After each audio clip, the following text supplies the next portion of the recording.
từ ngô truyền thống của người dân tộc Mông, chúng ta gọi là món mèn mén đã có ở trên sân khấu. Vâng, và xin mời thành viên ban giám khảo chúng ta sẽ lên sân khấu để chúng ta chuẩn bị chấm điểm cho phần thi này. Trân trọng kính mời các vị trong ban giám khảo. Đội thi trên sân khấu lúc này, đây chính là món mèn mén đấy ạ. Đây là món ăn được làm từ ngô, món ăn truyền thống của người dân tộc Mông từ rất nhiều đời nay. Vâng, món mèn mén hay còn được gọi là múa của. Vâng, món ăn này được xay từ ngô của đồng bào dân tộc Mông trồng ở những dẻo cao của vùng núi. Và ngô hạt sẽ được người thực hiện làm món ăn này mang về xay bằng cối đá. Và sau khi xay nhỏ ngô ra thì ngô sẽ được cho vào chõ để cho vào chõ để sôi cho ngô gần chín. Vâng, xin mời đội trưởng của các đội chúng ta sẽ đứng gần cái món ăn của mình để ban giám khảo được biết và chấm điểm. Có thiếu một đội trưởng của một đội nữa.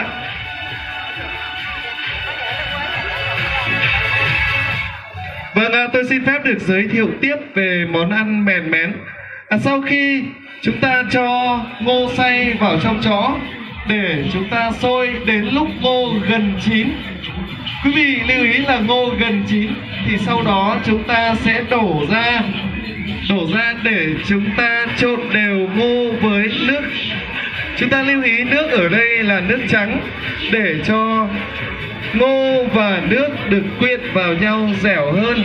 Sau đó chúng ta lại tiếp tục cho vào trong chõ để sôi cho thật chín. Vâng, và chỉ như vậy.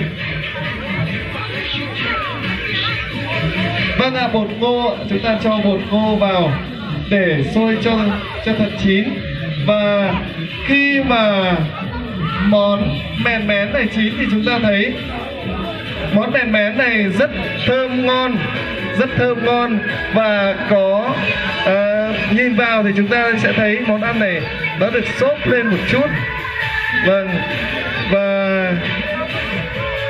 đây còn là những món chay ạ, không hề có thịt ở đây nhưng nhìn thì rất hấp dẫn và thơm ngon.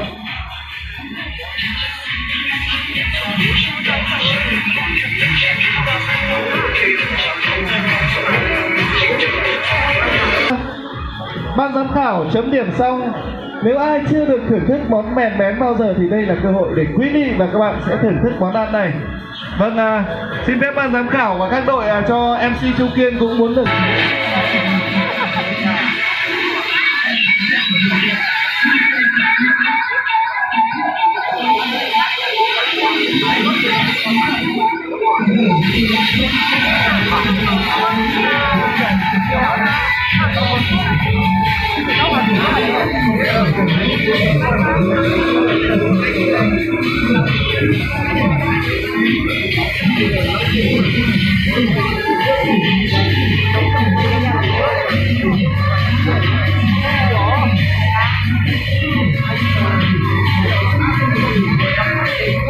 Cái món mèn mén này, kính thưa quý vị, sau khi được thưởng thức thì tôi thấy nó có một cái đặc trưng nó gần giống với bánh đúc của người dân tộc Kinh ở dưới miền xuôi. Không biết là quý vị và các bạn nếu như được thưởng thức hai món này thì nó có một chút gì đó gần giống nhau. Tuy nhiên thì cái quy trình làm nó có khác một chút ạ.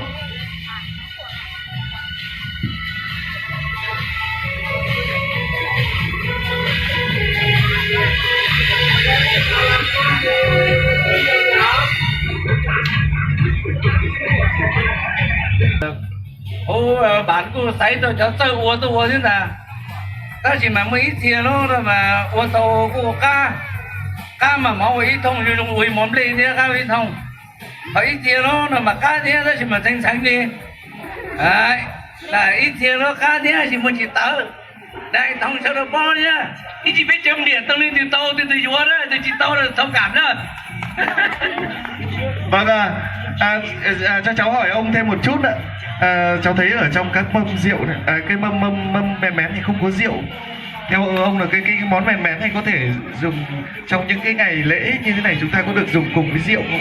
Rượu không đấy. Chúng nghĩ mong biết rồi mong nó mà hay đến đi bó lá mà vô mua gai mua mỏ mua chợ đó hù thế gì mà biết cái gì mong nó mà giờ biết thường biết nào chế chứ mà gì nó mà nó chùa thế rồi chỉ mua đi chỉ mua chợ chứ chỉ muốn gai nó thông cảm nữa nữa. Vâng, kính thưa quý vị, vừa rồi chúng ta vừa phỏng vấn ông Xuân Y một chút để chúng ta tìm hiểu. Vâng, có thể ở đây chúng ta nói thêm một chút với đồng bào về các món ăn dân tộc của chúng ta, là những món ăn của chúng ta rất ngon, rất tuyệt vời, và chúng ta có thể sử dụng rượu trong những ngày lễ, ngày Tết. Nhưng cũng lưu ý với bà con chúng ta đến để dự đại lễ mùng 2 tháng 9 năm nay thì chúng ta sử dụng rượu có giới hạn để đảm bảo an toàn tốt nhất cho bản thân mình, cho cộng đồng, cho đồng bào các dân tộc vùng cao để được đón một cái Tết độc lập thật là bình an. Vâng, kính thưa quý vị, và lúc này ban giám khảo vẫn đang tiếp rất nhiều những tiết mục văn hóa, văn nghệ, và đặc biệt là những nhạc phẩm bolero. Thế chân sài lừa sẽ được đến từ hai chú chiêu đầu tiên nó thở lấy chó đại biểu nó bó của lên sẽ hãy do ra kín thiên nào đến từ hai là cả đội văn nghệ có mà nhỉ lên sân khấu để biểu diễn phục vụ. Xin mời các đội văn nghệ đến lên sân khấu để biểu diễn một số tiết mục để chào mừng mến mến nào. Xin trân trọng kính mời. Vâng, và trước khi chờ anh chị và các bạn chuẩn bị những tiết mục văn nghệ đặc sắc của mình để góp vui và giao lưu với hội chợ của chúng ta ngày hôm nay, thì chúng tôi sẽ dành thời gian một vài phút để chúng tôi di chuyển loa vào trong, tránh mưa tạt vào để các anh chị còn có cơ hội để giao lưu. Xin cảm ơn anh chị.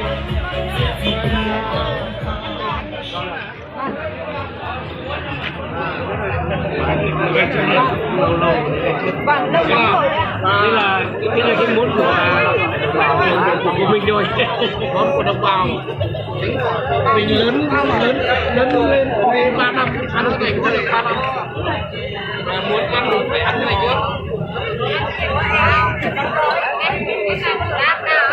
Được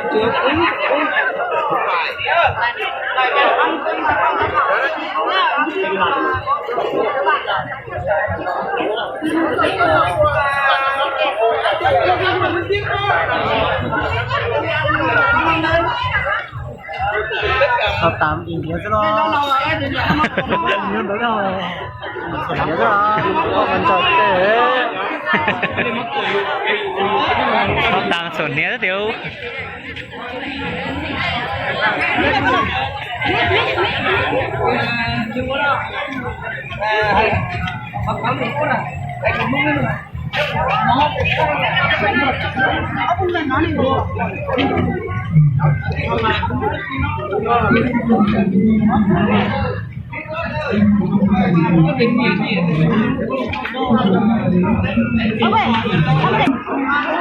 cái phần món nó mà chỉ lúc rồi cái gì mà xin đi từ qua nó từ mua chỉ khác từ đi dàn và ở đây là đi mua cỏ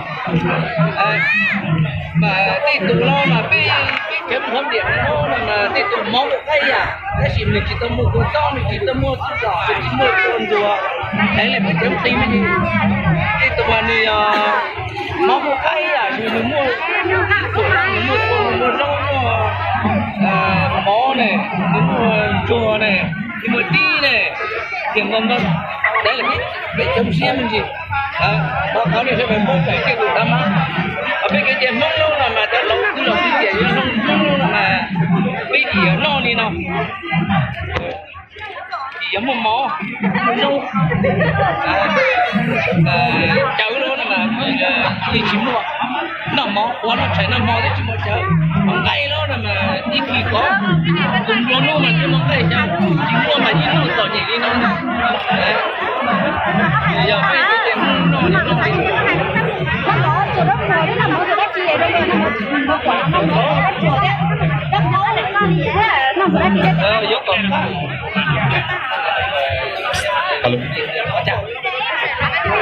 trong đua luôn là Vâng, kính thưa quý vị và các bạn, chi chung chi chơi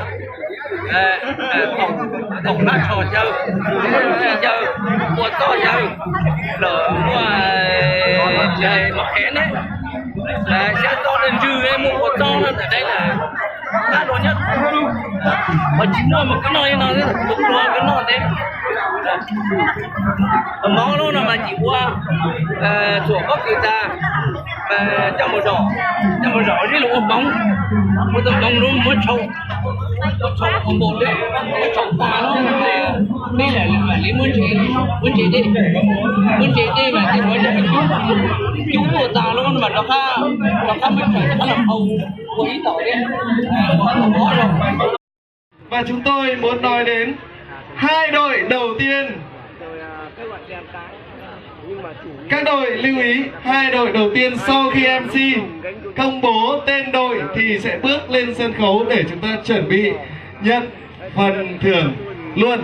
Đó chính là đội thi đến từ Bá Trả, đội thi đến từ bản Trà Lai A và đội thi đến từ bản Nong Vai.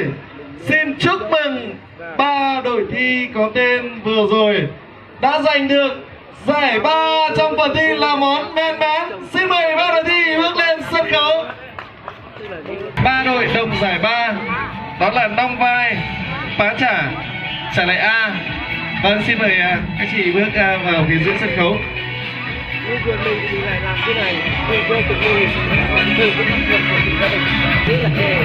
Vâng ạ, đội Nong Vai, đội Bá Trả và đội Trà Lai A.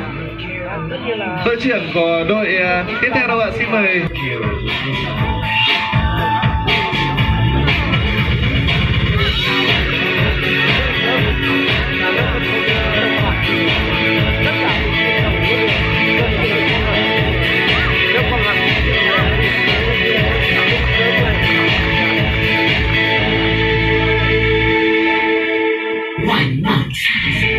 Vâng, kính thưa quý vị và các bạn, và lúc này chúng ta còn hai đội thi nữa và chắc chắn hai đội thi này sẽ có một đội đạt giải nhất trong phần thi là món mèn mén.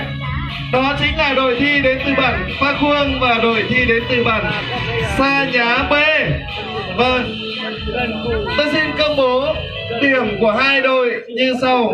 Vâng, một điểm giành được 141 điểm và một đội giành được 147 điểm. Và ban tổ chức xin chúc mừng đội có số điểm là 147 điểm. Đó chính là đội thi đến từ bản Pha Khuông và xin chúc mừng đội Sa Nhá B đã đạt giải nhì. Xin mời đội trưởng của đội đến từ bản Sa Nhá B với số điểm 141 điểm. Các bạn, các anh các chị đã đạt giải nhì trong phần thi là món mèn mén. Xin chúc mừng và ban tổ chức trân trọng giới thiệu và kính mời đồng chí Lương Văn Luân sẽ lên trao giải nhì cho đội thi đến từ bản Sa Nhá B. Trân trọng kính mời đồng chí.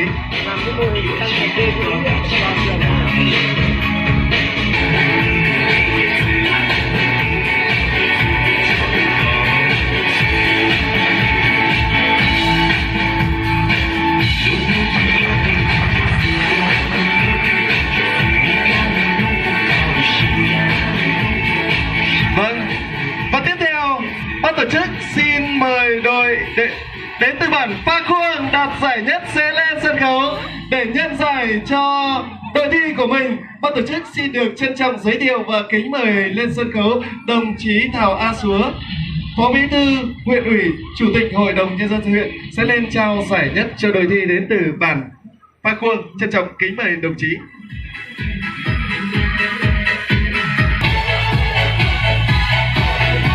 Xin quý vị và các bạn hãy dành cho đội giải nhất một tràng pháo tay thật lớn. Xin trân trọng cảm ơn.